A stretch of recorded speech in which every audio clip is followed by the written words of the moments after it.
Welcome back, my fellow duplicates. Today, I've got a little bit of an experiment for you. In my Ultimate Automation Challenge, I'm at this point now where I'm trying to cool steam down enough to the point where I can actually condense it into water and then use that in a couple of self-powering hydrogen units. And as you can see here, things have become quite toasty. So I really need to cool things down. And luckily, I have a thermal nullifier all the way down here in the bottom right of my map. Well, not at the very bottom, but it's down here.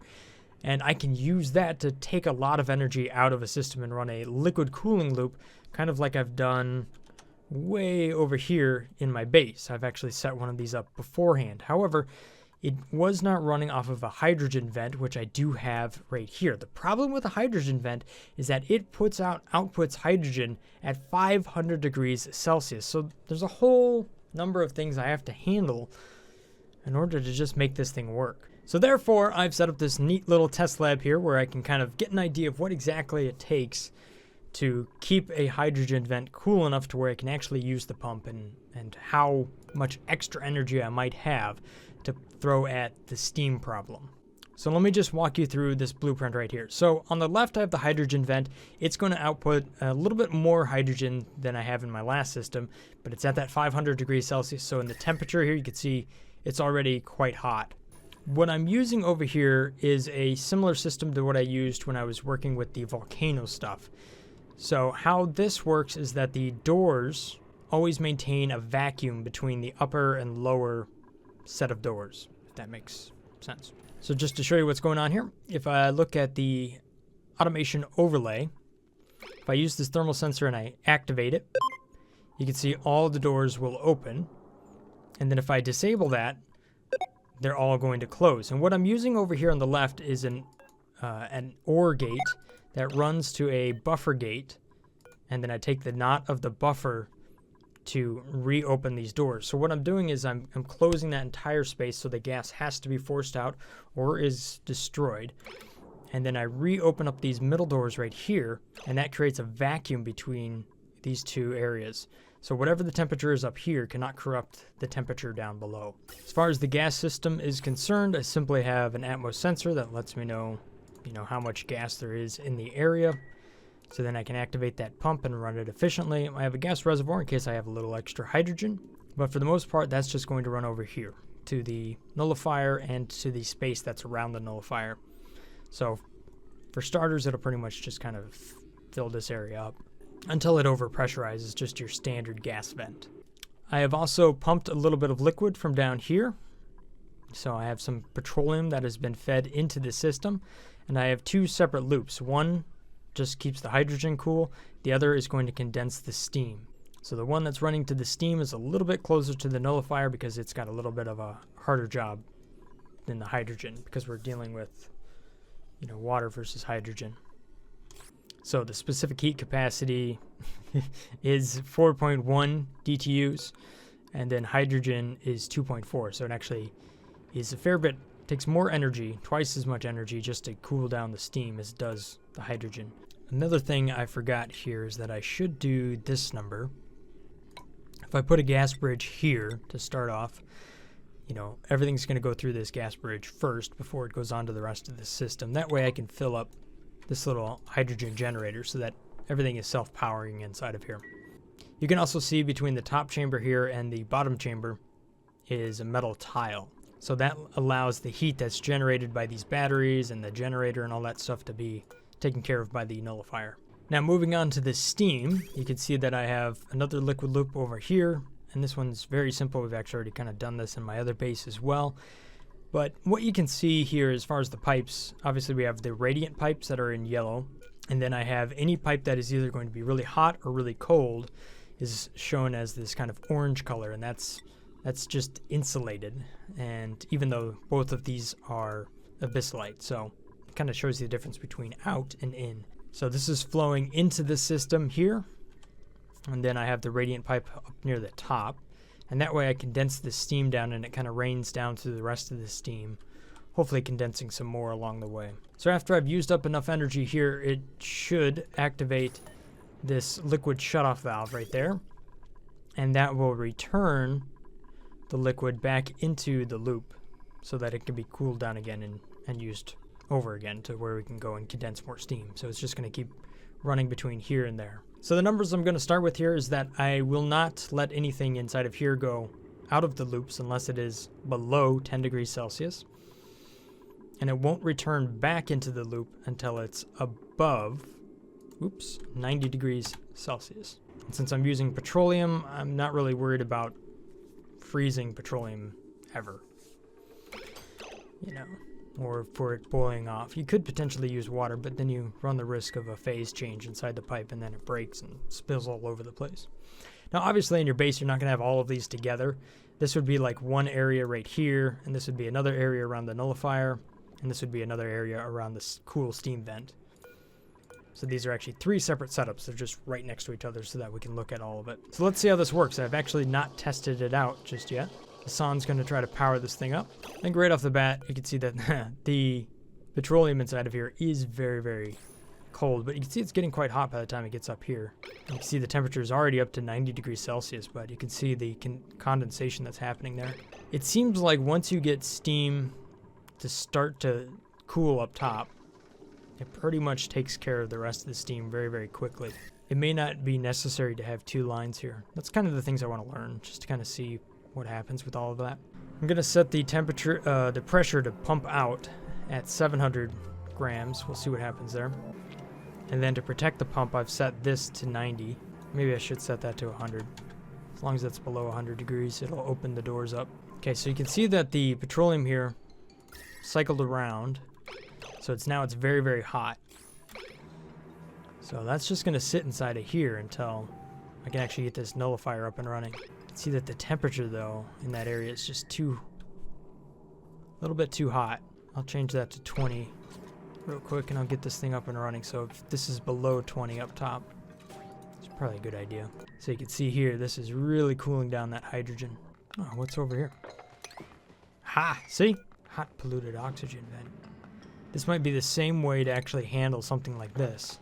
Now, you don't need to build the chamber this big, but I did it because it's symmetrical, and therefore it looks cool. But ideally, you wouldn't actually have to build above this point right here, although I would probably leave 2 on each side. I tend to do that with all of my different vents, and it seems to work out just fine. But yeah, like here's another vent right here. This is the hot polluted oxygen vent in this case. And you can see that it puts it out at 500 degrees Celsius. So this is also one of those situations over there where it could very easily heat up your base or destroy any pumps that you put around it. So this sort of loop right here might actually be quite a useful little thing to have on hand. You don't necessarily need a gas reservoir. You can move these doors to the middle and whatnot, but you get the idea, right? I mean, I have a natural gas geyser in my other base that's also 200. I think it's at least 150. It's hot enough to break the pumps. So you got to cool it down somehow. Yeah, like here's another one.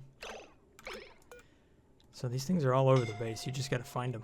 And when you do find them, they tend to be quite hot. All right, there we go. Finally up to just have enough hydrogen now. This thing will start to run, start to cool down the area here. Good, you can see there's a little bit of hydrogen. Not much though.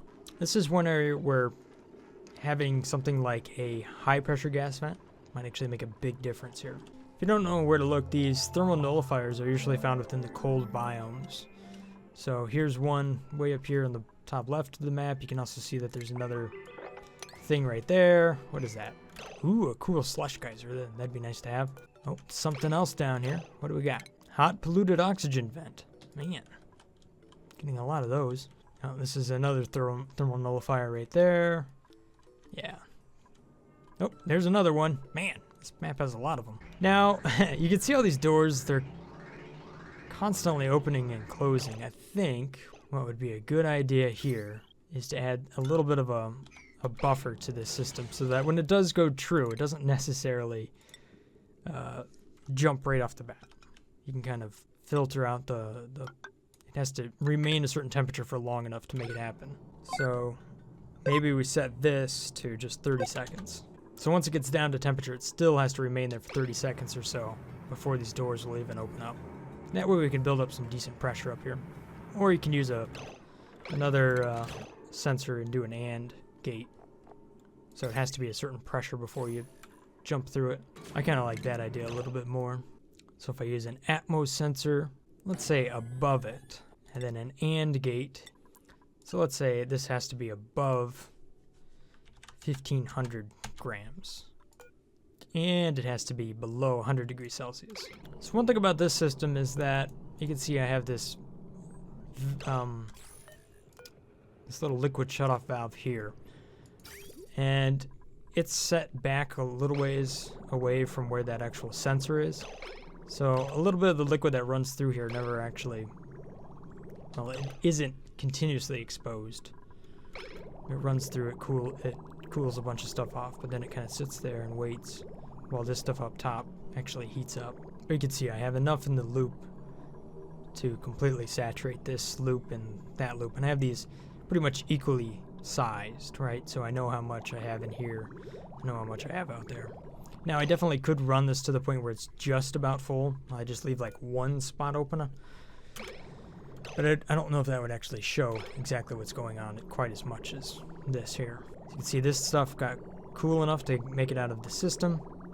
And now it's condensing that steam over there, but it's transferred the energy, and now it's going to go and be cooled off yet again.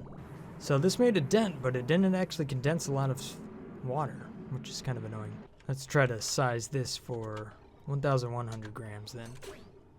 We'll let some of that through. I still need that filter gate on this. Actually, no, I'm going to put a buffer gate on that. So when it goes open, it stays open for a decent amount of time. Let's say 60 seconds. So while both of these are true, you can see that the pressure is going to drop first, and that's when the doors are just shut, and that's not what I want to have happen. But now you can see it's staying open.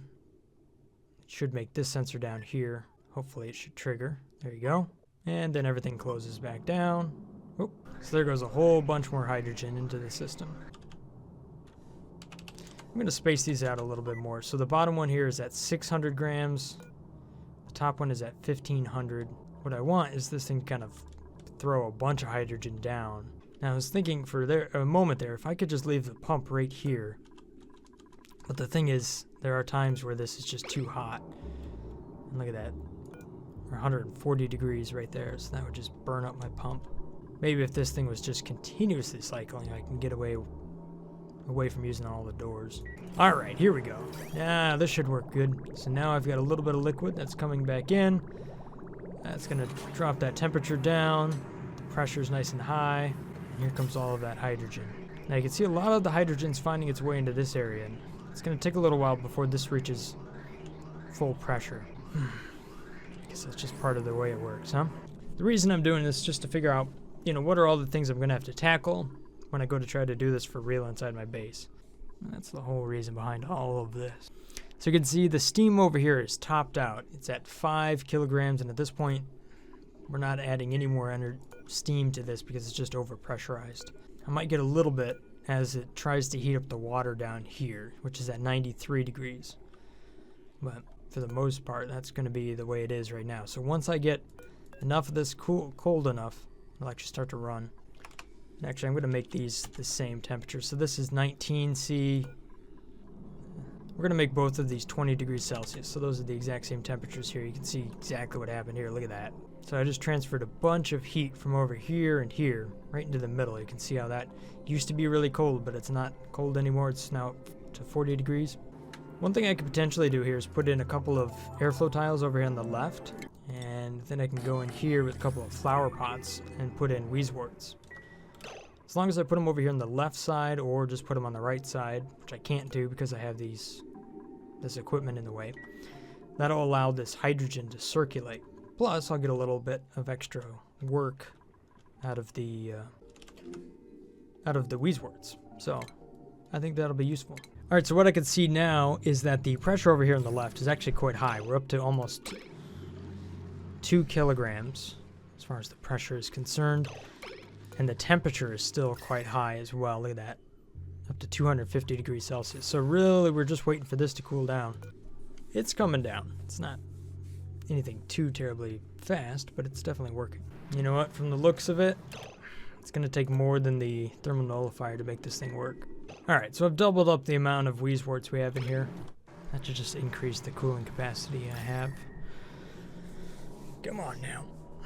And then for the gas vent, here's what I'm going to do. So these Weezeworts are drawing in gas from down here. You can see how the pressure's quite a bit lower. We're at 170 grams. And then it's cooling it and pushing it upwards. So up here, above these, you can see it's up to 700 grams and a fair bit colder. So if I speed this up quite a bit, you'll actually see the flow. There we go. Finally, we cooled down that liquid enough to actually get over here. Look at it. It only lasted a little bit of time before it came back. Wow, look at how hot that is. Holy moly. Alright, so at this point of the experiment, the whole thing is kind of stalled out. So what I'm going to try to do is just focus on keeping the hydrogen cool enough to actually run it through the system. Because right now I'm just building up more and more hydrogen, and it's getting hotter and hotter, and the system's having a harder and harder time to keep up with it. So let's say I run it at 30°, just back and forth to see if I can get this stuff cooled down enough to actually use it, rather than almost running both of these systems at the exact same time, just having a ton of issues with it. So right now it's just Weezeworts versus hydrogen. I suppose it's possible. You might be able to get a Weezewort over here if you can keep it cool enough to begin with, and then it might just work on its own. I'm going to keep increasing the temperature here until I figure something out. So this is up to 40 now. Let's see, it pretty much runs back and forth pretty quick. What kind of temperature do we have up here? Well, it's not too bad. Let's try 50. How about 60, huh? Just keep stepping it up little by little. Now that's what I'm talking about. Just a boatload of it flowing now. Yeah, once I got past that initial startup, things are just cruising now. Since this is right next to the Weezeworts here, so it's always going to be in kind of this low pressure area, so I can actually get away with just a normal gas vent for quite a while. So let's change this back down to 20. Alright, there we go. There's the first charge of 20 going out. Look at that. Bringing it in. Definitely took a little bit to get started, but now it's just running great. For hydrogen only. That's the trick, though. Just hydrogen. Alright, I'm finally getting to the point where this gas vent is starting to overpressurize. Just a little bit. It's definitely not backing up. But I still have well over 5 kilograms up here. Alright, so at this point, I'm really just waiting for more and more hydrogen to be brought into the system over here on the left from the hydrogen vent. So I need to re-enable the steam system here, and we're going to see how this impacts everything. If we look at this sensor right here, we can see just how much water we have down there. It's condensing a lot. A whole lot of water. Remember, that's over 6 tiles there. This used to be 5 kilograms, and look at it, it's actually down to, well, it depends on where you look, but 3 to 1.5. However, that brings in a whole lot of heat into this system over here. But, however, since there's more hydrogen in this area now, there's a lot more capacity to cool things down. So the more hydrogen you can get over here, the more effective this should be. And I think one last thing I could do over here is, since the water down here is actually at 95 degrees Celsius, I could probably just use a thermal shift plate down there. Doesn't have to be anything too fancy, but we'll just do that number and see what happens. Try to use the temperature of the water down there to really condense some of that steam down. Although you do run the risk of taking everything and just forcing it all back to steam. It's quite tempting to put like a metal tile between this one and that one, but in reality these are not actually right next to each other. I was just thinking like, that would be really handy, but nah, you really couldn't do it. So there we go. Okay, this is actually working here with both of these set at the exact same temperature here. And the reason I guess this is actually working as well as it is because this loop here only has enough to either be over here on the right or on the left. If it kept bringing in the heat over here to the left every time it ran, then I don't think this top loop would actually function, because it would always be at a higher temperature, because you're always trying to get rid of some of that energy. Whereas this is like, it's either cooling or it's heating up. So there is a reason not to fill these loops as much as you possibly could. So watch this one. It goes over there. A little bit of it comes back. Well, okay, never mind. That one all came back. But man, we're just about out of steam over here on the right. Look at that. Adding those temperature shift plates down here to the bottom made a big difference. I suppose you could put a sensor on this to say if you ran out of hydrogen, then you would automatically run this.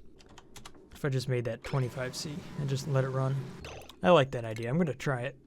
So if I put a gas element sensor there, and then I use an OR gate. Actually, that needs to be a NOT. So if that does not detect hydrogen, then it's just going to turn this liquid shutoff valve on, and it'll just cycle. That way I always keep the thermal nullifier up and running. Not to mention just having a much longer pipe will make a big difference. Because it, it always goes in here, and I keep filling this up, so a lot of that potential hydrogen that I could be using for cooling just gets pulled into the room. Man, just how much gas can I compress with this thing? Look at it go. Got 7.6 kilograms up here. Alright, well I think the system is working out just fine. I keep moving hydrogen into the system, this thing keeps running, and I keep condensing lots and lots of steam over here on the right. So I think that's a successful little experiment here. Just to go over again what's going on here, because it looks a lot more complicated than it is, but what we have is 3 different areas of the base. The most complex being this one over here on the left. So if we just look at the liquid system, all we have is a radiant pipe that runs through a sensor and a valve in order for it to reach a certain temperature to move on to the next section of the tube, and it just runs through its own loop over and over again. Very simple, because it gets its direction from the valve. So it goes in the side, in here and out there, and it just keeps doing that, based on whatever temperature you set for the sensors. Really simple. We've done it a couple times already. The most complex thing we got going on here is the door system, and that's because we're really using 2 sensors over here to make sure they have enough pressure, which it seems like once the thing is up and running, it's really not that big of a deal. So you may not need that in the long run, but you definitely need a temperature sensor, and all that does is open up all of these doors. This down here is an OR gate, and then we use a buffer and a NOT gate in order to reset the middle door to an open state so that the temperature doesn't go from up here to down there and destroy your pumps. This gas reservoir really is not needed most of the time, but there has been a couple times where it has backed up close to the point where it actually be filling up the gas reservoir a little bit. But considering this and that is probably going to, this section here and that section is probably going to be really far apart like they are in my base, you probably don't need that at all. Hydrogen generators easily able to keep the power for all of this stuff, all the pumps, because it doesn't really use that much power to begin with. If anything, what do we have, like 31 kilojoules on one day, 30? Yeah, not much. It's like 10 kilojoules a day on average. If anything, you could probably run this and export that energy out to some other place on your base and, make good use of this hydrogen vent for energy as well. In the middle section, it's pretty much straightforward. You just have a bunch of wheeze warts that you throw in there, try to make it so that the gas cycles around, and then a thermal nullifier. The only real tricky bit here is that I combined 2 sensors, and this one just detects that if we run out of hydrogen here, then we just keep this cooling loop running and running so that we can cool down some hydrogen to bring it in to the nullifier so that it doesn't ever shut down and we have to wait for the wheeze warts to catch up on the cooling. So all that is a gas pipe element sensor looking at hydrogen, take the NOT of that, and then use an OR gate for the liquid loop over here to run to the valve. Power wise, you can see what I'm doing here. You don't really need to power these doors, but I have because I can. But really the only thing that takes up any real power is the pump over here. That's 240 watts. The rest of the stuff just needs to be plugged in. Look at that.